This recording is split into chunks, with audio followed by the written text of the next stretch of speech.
नौतन प्रखंड डमरिया स्थित आदर्श उच्च विद्यालय वार्षिक परीक्षा हुई। वार्षिक परीक्षा का फल प्रधानाध्यापक उमा प्रसाद द्वारा घोषित किया गया।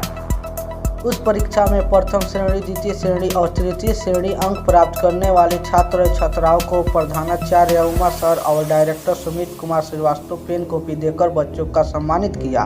वर्ग के सभी शिक्षक और शिक्षिका मौजूद रहे।